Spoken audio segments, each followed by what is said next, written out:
Hello, नमस्कार and जय Hind. Students, जैसा कि आप जानते हैं हम लोग पढ़ रहे थे क्लास 8 के सोशल साइंस बुक से मैं हिस्ट्री, ज्योग्राफी, सिविक्स का एक एक करके आप लोगों को मैं डिटेल एक्सप्लेनेशन दे रहा था और हम लोग पूरा का पूरा चैप्टर अच्छे से बढ़िया से पढ़ रहे थे। इसी सीरीज में, इसी ऑर्डर में आज मैं आपको एक्सप्लेन करने जा रहा हूँ हिस्ट्री में चैप्टर नंबर 10। ये एक प्राइवेट बुक है।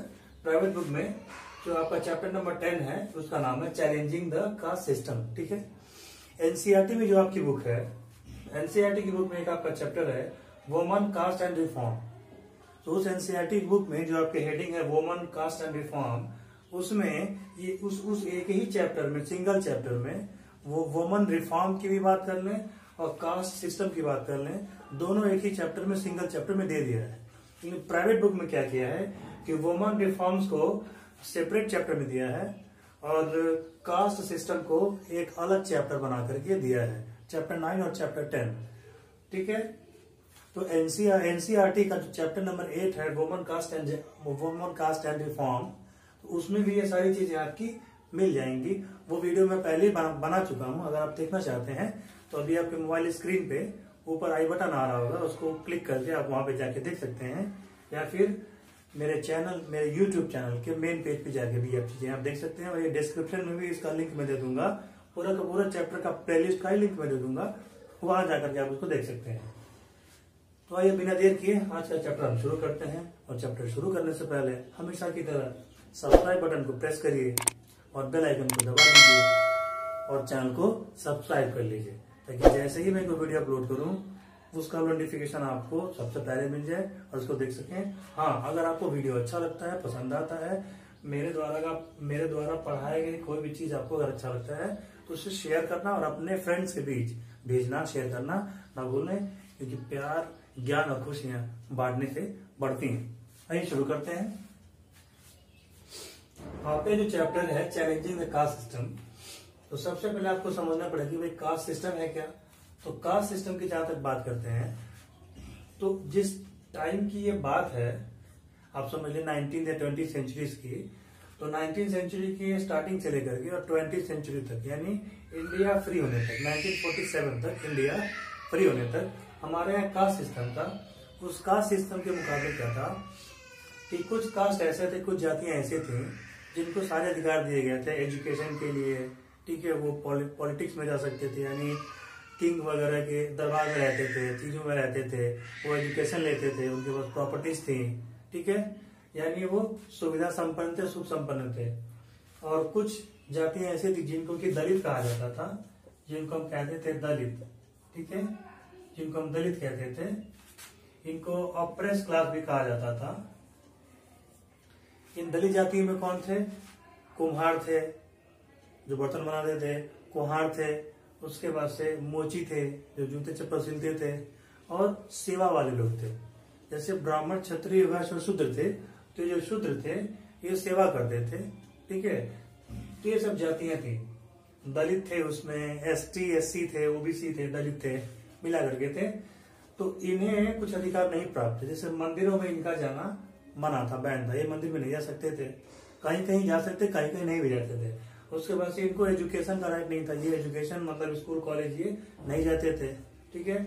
उसके बाद से ये कोई इंपॉर्टेंट पोस्ट नहीं लेते थे, यानी राजा महाराजा के यहाँ जब किंग का शासन हुआ करता था, मुगल सम्राट वगैरह थे, उनमें इनको हाई पोस्ट नहीं दी जाती थी।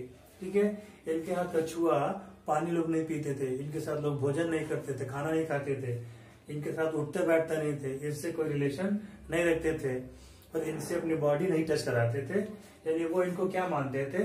छूने लायक नहीं मानते थे। ये सब चीजें थी, सोशल इविल थी, सामाजिक बुराइयां थी, छुआछूत का भाव था। ठीक है। ये सब चीजें उस टाइम में, उस सोसाइटी में थी। इन्हीं सब सोसाइटी में चीजें थी, तो इन सबको रिमूव करने के लिए, ठीक है, और भी बहुत सारे सिस्टम थे, कस्टम थे, रिचुअल थे, सिस्टम थे।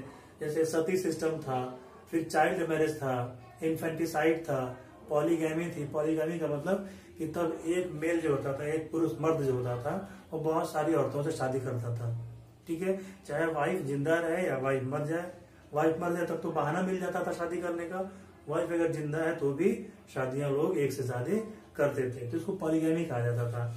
इन्फेंटिसाइड का मतलब कि बच्चों को या तो पेट में ही मार दिया जाता था, एबॉर्शन करा दिया जाता था, या पैदा होने के बाद उनको मार दिया जाता था। ठीक है, देवदासी सिस्टम था, बहुत सारे ऐसे सिस्टम्स थे, ठीक है, जो आजकल की मॉडर्न टाइम में अगर आप सोचेंगे तो वो सोसाइटी के लिए सही नहीं थे।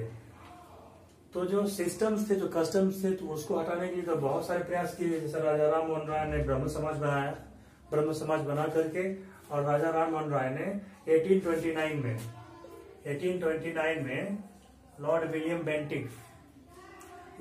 बेंटिक के हेल्प के द्वारा 1829 में राजा राम मोहन राय ने क्या किया था, ब्रह्म समाज की स्थापना की थी, और एक ऑर्गेनाइजेशन बना था, एक कमेटी बनाई थी, और ब्रह्म समाज बनाने के साथ साथ सोसाइटी में अवेयरनेस फैलाने का काम किया था, लोगों को जगाने का, लोगों को जागरूक बनाने का काम किया था, अवेयर करने का काम किया था। और इन्हीं के एफर्ट से 1829 में सती सिस्टम बैन हो गया, उसका प्रैक्टिस बंद हो गया। उसके बाद से दयानंद सरस्वती ने आर्य समाज नाम का ऑर्गेनाइजेशन बनाया था, और आर्य समाज बना करके इन्होंने भी, ठीक है, गर्ल्स के एजुकेशन के लिए, वुमेन्स के एजुकेशन के लिए, वुमेन्स को इंडिपेंडेंट बनाने के लिए, विधवाएं जो थी जिनके हस्बैंड मर जाते थे, ठीक है, विडो की दोबारा शादी करने के लिए, या उनको पढ़ाने लिखाने के लिए, उनको ट्रेनिंग देने के लिए, उनको इंडिपेंडेंट बनाने के लिए बहुत सारे काम किए। विवेकानंद जी ने रामकृष्ण मिशन बनाया, इस सोसाइटी के तहत विवेकानंद ने वो सारे काम किए जो इन लोगों ने भी किए। ईश्वर चंद्र विद्यासागर का नाम आता है। ईश्वर चंद्र विद्यासागर ने विधवाओं के लाइफ को अच्छा बनाने के लिए, क्योंकि तब के टाइम में अगर कोई गर्ल के हस्बैंड मर जाते थे, कोई लेडीज के हस्बैंड मर जाते थे, तो उनको विधवा कहा जाता था, विडो कहा जाता था, उनको घर से निकाल दिया जाता था, उनको मनहूस माना जाता था, ठीक है, और हस्बैंड की प्रॉपर्टी में कोई हिस्सा उनको नहीं दिया जाता था। किसी भी हैप्पी फंक्शन में, शुभ काम में उनको नहीं बुलाया जाता था, उनको मनहूस माना जाता था, तो उनकी लाइफ बहुत ही मिजरेबल थी। ईश्वर चंद्र विद्यासागर ने विधवाओं के जीवन सुधारने के लिए विडो रीमैरिज एक्ट उन्होंने पास करवाया। कब पास करवाया? 1856 में इसको पास आउट करवाया। उसके बाद से विधवाओं की शादियां करना लीगल हो गया, वो इलीगल नहीं रहा, होने लगा। उसके बाद से महाराष्ट्र में प्रार्थना समाज बनाया गया, और प्रार्थना समाज के अंतर्गत भी सोसाइटी को रिफॉर्म करने के लिए, सोशल इविल्स को, सामाजिक बुराइयों को खत्म करने के लिए वो सारे काम किए जो इन जगह वो काम हो रहे थे। ब्रह्म समाज आपका बंगाल में था, आर्य समाज आपका नॉर्थ इंडिया में था, रामकृष्ण मिशन आपका बंगाल में था, प्रार्थना समाज आपका महाराष्ट्र में था। एक अंग्रेज थे एनी बेसेंट, जिन्होंने थियोसॉफिकल सोसाइटी बनाई थी। थियोसॉफिकल सोसाइटी बना करके उन्होंने इंडियंस को टीच करने के लिए और इंडियंस को स्मार्ट बनाने के लिए, टीच करने, शिक्षा दीक्षा एजुकेट करने के लिए उन्होंने इस सोसाइटी को बनाया था। तो सोशल रिफॉर्म का काम तो चल रहा था और अच्छे से चल रहा था। एक एक करके जो भी सोशल इविल थी, सामाजिक बुराइयां थी, उनको खत्म किया जा रहा था। और सोशल सर्विस, सामाजिक सेवा के रूप में ये सारे लोग लगे हुए थे। ये कुछ चुनिंदा नाम है, मेन नाम है, बाकी हजारों लोग थे जो इन सब कामों में लगे हुए थे। उसके बाद से ये हो जाने के बाद से कास्ट सिस्टम के खिलाफ एक हमको ऑर्गेनाइज लड़ाई देखने को मिलती है। अब आइए देखते हैं कास्ट सिस्टम को। कास्ट सिस्टम के खिलाफ जो रिफॉर्म्स हो रहे थे, जो मूवमेंट हो रहे थे, ठीक है, उन मूवमेंट्स का बेस क्या था? तो उन मूवमेंट्स का बेस आपका था इक्वलिटी, लिबर्टी और फर्टेनिटी। अगर बात करें तो उनमें 3 पॉइंट्स मेन था। वो लोग इक्वलिटी चाहते थे, लिबर्टी चाहते थे और फ्रेटर्निटी चाहते थे। लिबर्टी किससे चाहते थे? कास्ट सिस्टम से चाहते थे।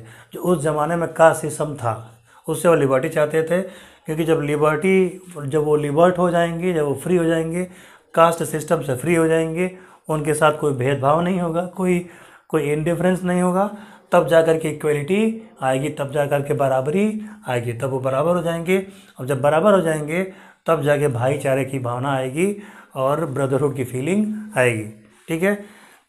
अब इसको लेकर के पूरे इंडिया में जगह जगह, पूरे इंडिया में स्पेशली आप बात करें महाराष्ट्र की, तो महाराष्ट्र में, उसके बाद से तमिलनाडु में, फिर हैदराबाद में, ठीक है। इन सब जगह यानी कि महाराष्ट्र में और साउथ इंडिया में, ठीक है, महाराष्ट्र में साउथ इंडिया में इन दोनों जगह कास्ट सिस्टम के खिलाफ ज़्यादा आंदोलन हुए, ठीक है। वहाँ के लोग कास्ट सिस्टम के खिलाफ ज़्यादा थे।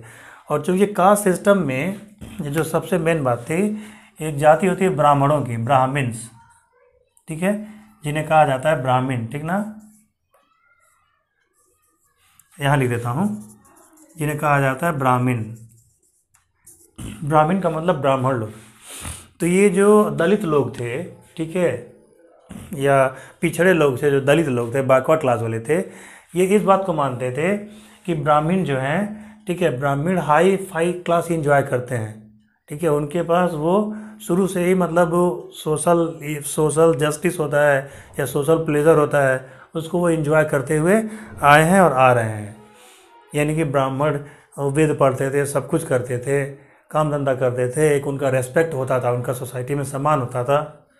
तो उनका मानना ये था कि जो सिस्टम बनाया था, कास्ट सिस्टम, वो ब्राह्मणों ने बनाया था, ठीक है, और इन्हीं की वजह से हम लोग आज तक जो है कि नीचे रहे और हम लोग क्या रहे, बैकवर्ड रहे।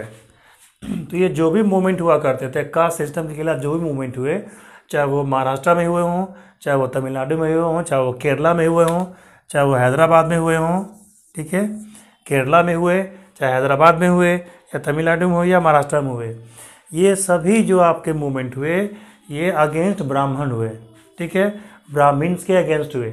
इसलिए इन मूवमेंट्स को नॉन ब्राह्मणिकल मूवमेंट भी कहा जाता है, नॉन ब्राह्मणिकल मूवमेंट, ठीक है। और ये यूँ कह लें, ऐसे समझ लें कि महाराष्ट्र में, तमिलनाडु में, केरला में, हैदराबाद में ब्राह्मण वर्सेस नॉन ब्राह्मण की लड़ाई थी, ब्राह्मण वर्सेस नॉन ब्राह्मण का स्ट्रगल था, ठीक है।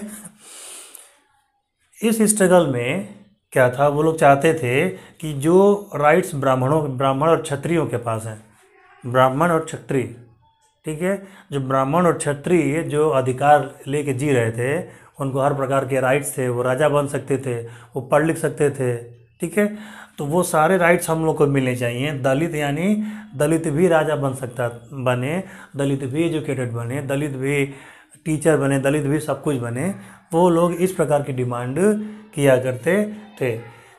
बाद में 1932 में गांधी जी ने भी इस मूवमेंट को समर्थन दिया, सपोर्ट किया अपना, और उन्होंने ऑल इंडिया हरिजन सभा बनाई। एक प्रकार की सोसाइटी थी जो गांधी जी ने बनाई थी, ऑल इंडिया हरिजन सभा गांधी जी ने 1932 में बनाई, ठीक है। और इन्होंने एक हरिजन लड़की को गोद लिया, ठीक है, एक हरिजन लड़की को क्या कर लिया, अडॉप्ट कर लिया, और वो कहते थे कि हरि जन मतलब पीपुल, लोग, हरि मतलब भगवान, ये लोग भगवान की बेटा बेटी हैं, भगवान की औलादे हैं, आज से इनको हरिजन कहा जाएगा। तो गांधी जी ने भी समाज में जो अनटचेबिलिटी था, जो छुआछूत था, जो ऊंची जाति और छोटी जाति का खेल था, उसको बंद करने के लिए, उसको हटाने के लिए गांधी जी ने भी अपने तरफ से एक एफर्ट किया, और ऑल इंडिया हरिजन सभा गांधी जी ने 1932 में बनाई, ठीक है। अब आगे बढ़ते हैं और आगे के हेडिंग्स को ध्यान में रखते, तो आइए चलते आगे बढ़ते हैं। अब बात करते हैं कास्ट सिस्टम के खिलाफ जो मूवमेंट हुए थे, जो रिफॉर्म्स हुए थे, उनके बारे में। सबसे पहले आपकी बुक में जो दिया हुआ है वो महाराष्ट्र का दिया हुआ है। महाराष्ट्र में एक आपके बहुत ही इंपॉर्टेंट पर्सन थे, ज्योतिबा फुले, ठीक है। ज्योतिबा फुले एक मिडिल क्लास फैमिली में जन्म लिए हुए थे। जब ये पढ़ लिख लिए तो ये अपने राइट्स के डिमांड करने लगे। ज्योतिबा फुले ने एक बुक लिखी थी, उनके बुक का नाम था गुलामगिरी में उन्होंने बताया कि हम जो दलित क्लास के लोग हैं या छोटे जाति के लोग हैं, स्मॉल कास्ट के लोग हैं, इन्होंने शुरू से ही ब्राह्मण और क्षत्रियों की गुलामी की है। यानी कि ब्राह्मण और क्षत्रिय ने शुरू से इनको गुलाम बना करके रखा हुआ है। गुलाम का इन द सेंस कि कैद करके नहीं रखा, इन द सेंस कि इन्हें राजा नहीं बनने दिया, इन्हें हाई पोस्ट पे नहीं आने दिया, इन्हें मंत्री नहीं बनने दिया, इन्हें सेनापति नहीं बनने दिया, इन्हें बहुत सारी चीज़ें नहीं बनने दी, इन्हें अधिकारी नहीं बनने दिया, इन्हें कोषाध्यक्ष नहीं बनने दिया। ये कहना था ज्योतिबा फुले का। ज्योतिबा फुले ने दलित जातियों के लिए, छोटी जातियों के लिए स्कूल कॉलेज बनवाए और उनको सबको एजुकेशन देना शुरू किया। तो ये जब सब लोग एजुकेटेड हो गए तो इन्होंने क्वेश्चन करने चालू किए, रिलीजन पे क्वेश्चन करने चालू किए, कस्टम पे क्वेश्चन करने चालू किए। तब ये सवाल जवाब करने लगे, तब ये लॉजिकल बातें करने लगे। इनको कोई कहता है कि आप मंदिर में ना जाइए तो कहता है मंदिर में हम क्यों नहीं जाएं, जब मंदिर सबके लिए है, भगवान सबके हैं, तो हम मंदिर में क्यों नहीं जाएं। तो जब ये पढ़ लिख लिए, जब ये लोग एजुकेटेड हो गए तो इन्हें अपने अधिकार याद आए, इन्होंने लोगों से क्वेश्चन किया, क्वेश्चन करने लगे और हर चीज़ का साइंटिफिक तरीका ये लोग ढूंढने लगे। तो महाराष्ट्र में जो कास्ट सिस्टम के खिलाफ जो चैलेंज किया गया था वो ज्योतिबा फुले और इनकी वाइफ ने किया था। और इन्होंने सोशल अवेयरनेस के लिए और छोटी जातियों को उठाने के लिए, दलित जातियों, पिछड़ी जातियों को ऊपर लाने के लिए, दलित और पिछड़ी जातियों को ब्राह्मणों और क्षत्रियों के बराबर का लेवल दिलवाने के लिए इन्होंने एफर्ट किया और गुलामगिरी नाम की बुक उन्होंने लिखी थी। अब बात करते हैं तमिलनाडु में।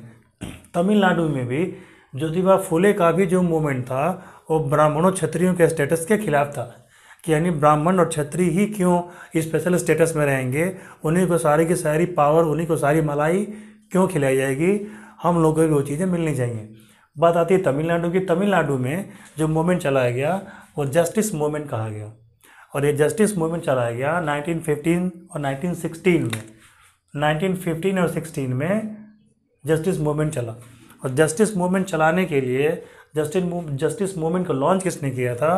CN मुदालियर ने, TM नायर ने और P त्यागराज ने। 3 लोग थे, CN मुदालियर, TM नायर और P त्यागराज ने। इन तीनों ग्रेट लोगों ने तमिलनाडु में सेम जो ज्योतिबा फुले ने जो मूवमेंट कास्ट सिस्टम को के खिलाफ, कास्ट सिस्टम को चैलेंज करने के लिए, दलित, छोटी जातियों, पिछड़े जातियों की आवाज़ बुलंद करने के लिए उन्होंने जो महाराष्ट्र में किया, सेम वही चीज़ तमिलनाडु में ये 3 महान लोगों ने काम किए। इन्होंने ब्राह्मणवादी व्यवस्था के खिलाफ, यानी ब्राह्मणों के और क्षत्रियों के जो स्पेशल स्टेटस थे कि वो सेनापति बनते थे, वो राजा बनते थे, उन्हें हाई पोस्ट प्राप्त करते थे, लोग उनको सेल्फ रेस्पेक्ट देते थे, लोग उनको रिस्पेक्ट करते थे, स्कूल कॉलेज वो खोलते थे, पढ़ाते थे, बहुत सारे काम करते थे। इन लोगों ने ये सब डिमांड रखी और कहा कि हमें जस्टिस चाहिए, हमें न्याय चाहिए। जब ईश्वर ने सबको बराबर पैदा किया है तो हमें भी खजाने का मालिक बनना है, हमें भी शासन करना है, हमें भी अधिकारी बनना है और हमें भी वेतन चाहिए, हमें भी रुपया पैसा चाहिए, हमें भी ज़मीनें चाहिए, हमें भी लैंडलॉर्ड बनना है, हमें भी ज़मींदार बनना है। यानी हमारे पास भी प्रॉस्पेरिटी आनी चाहिए, हम गरीबी में अब और नहीं जी सकते। तो CN मुदालियर ने, TM नायर ने और P त्यागराज ने, इन 3 सज्जन ने सेम मूवमेंट जस्टिस मूवमेंट के नाम से लॉन्च किया था 1915 और 16 में। अब आगे चलते हैं और हम लोग केरला मूवमेंट के बारे में पढ़ेंगे। अब आइए चलते हैं और आगे बढ़ते हैं। उसके वजह से केरला में सेल्फ रेस्पेक्ट मूवमेंट चला गया था।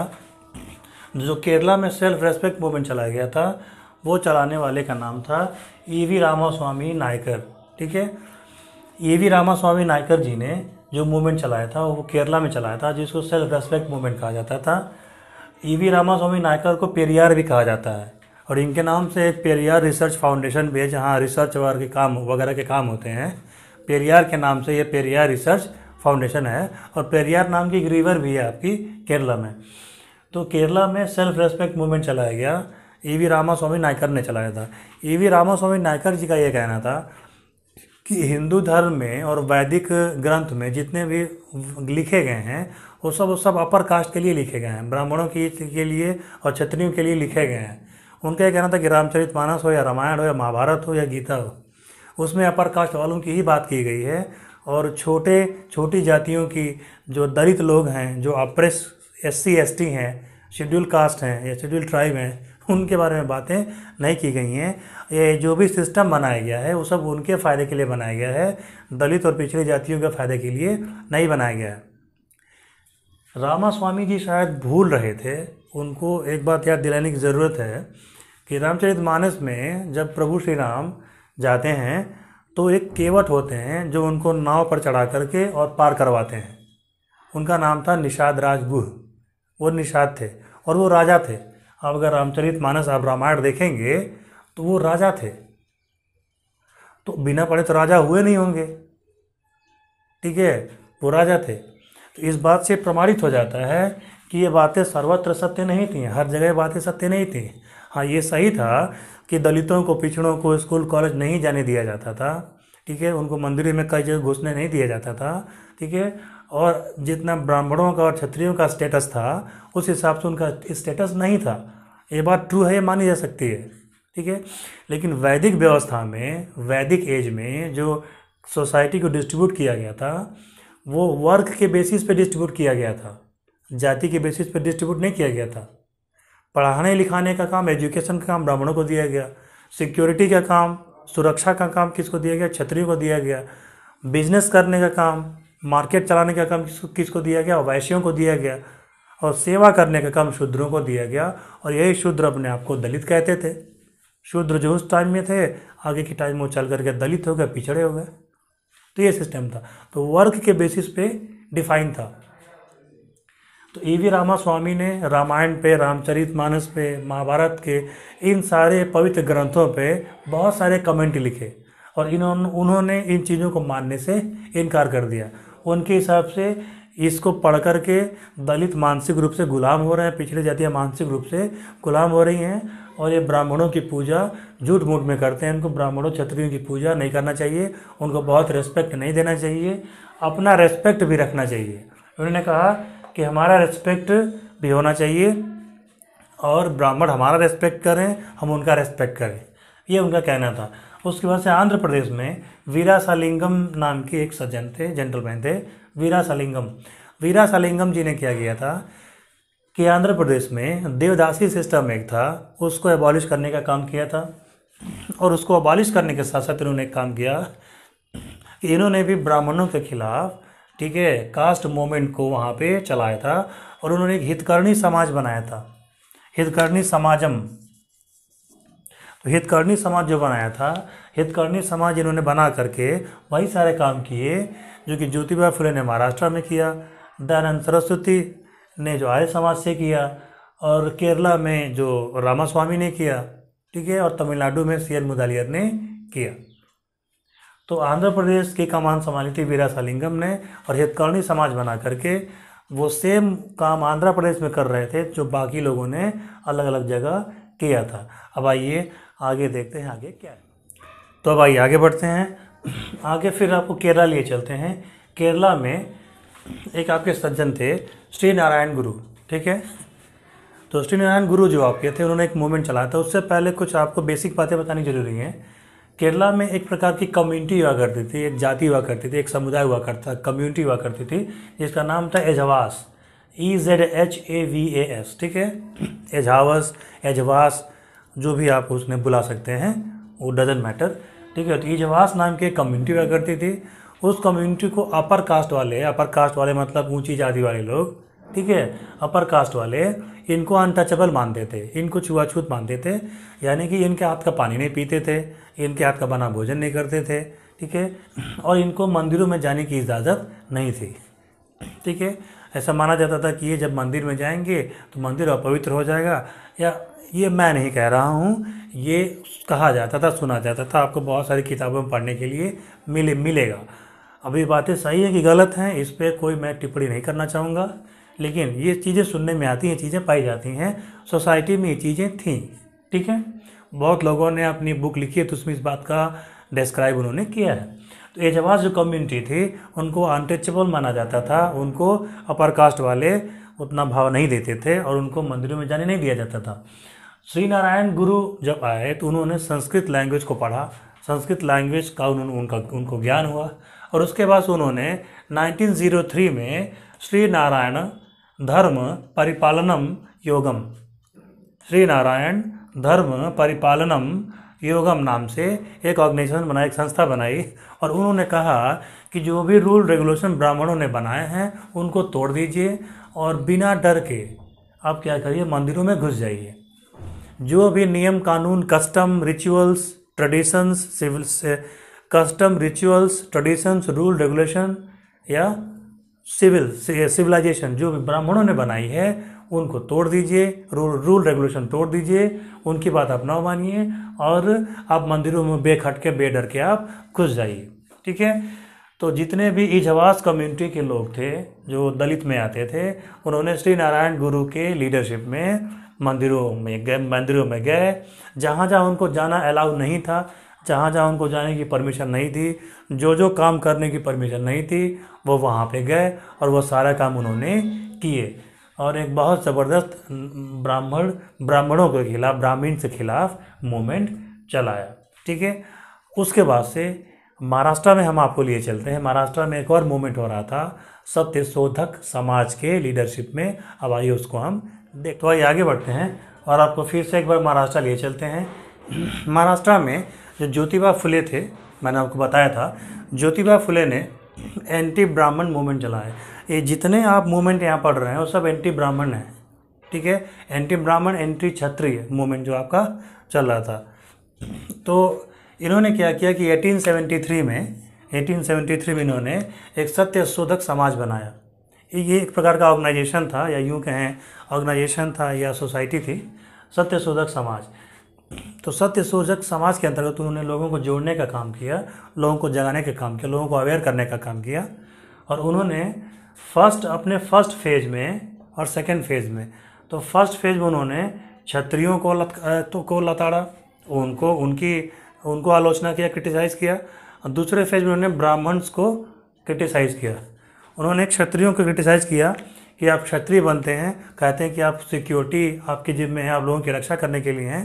ठीक है, जो मराठा थे वहाँ पे क्षत्रिय ओरिजिन के, उनको उन्होंने लताड़ा, कहा कि जब हम लोगों की रक्षा करने की बारी आई तो आप लोग अंग्रेज़ों के साथ हो गए, आप लोग अंग्रेज़ों के गुलामी स्वीकार कर लिए। और ब्राह्मणों को लताड़ा, ब्राह्मणों के खिलाफ भी बहुत सारी बातें उन्होंने कही।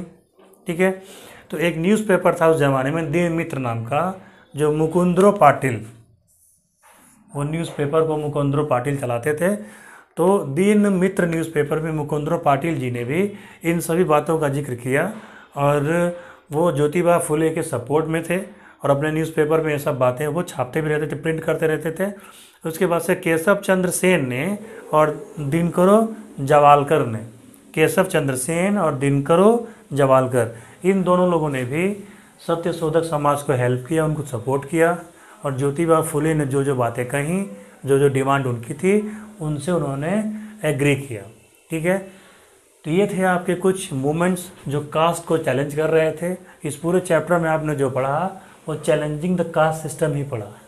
ठीक है, तो जो भी इसमें मूवमेंट थे वो सारे के सारे एंटी ब्राह्मण मूवमेंट थे, ब्राह्मणों के खिलाफ चलाए गए मूवमेंट थे और कास्ट सिस्टम को चैलेंज करने वाले थे। ठीक है, यहाँ पे आपका चैप्टर फिनिश होता है। बहुत जल्दी हम लोग नेक्स्ट चैप्टर के साथ मिलेंगे। इस चैप्टर में अगर कोई चीज़ आपको ना समझ में आई हो तो आप कमेंट करके ज़रूर पूछेंगे। कमेंट करने के साथ साथ आप किस सिटी से बिलोंग करते हैं, कहाँ से आप हैं, सिटी का नाम भी आप लिखिएगा, ताकि हम लोगों में बेहतर एक रिलेशन बन सके। ठीक है, और जो भी आपके समझ में ना आए, कोई हेडिंग ना समझ में आई हो, कोई पॉइंट छूट गया हो या वीडियो कैसा लगा हो, ये आप कमेंट करके ज़रूर बताएंगे। तो चैनल को सब्सक्राइब किए बिना मत जाइएगा। मिलते हैं आपसे एक नए वीडियो में, तब तक के लिए जय हिंद, जय Bharat and love you all.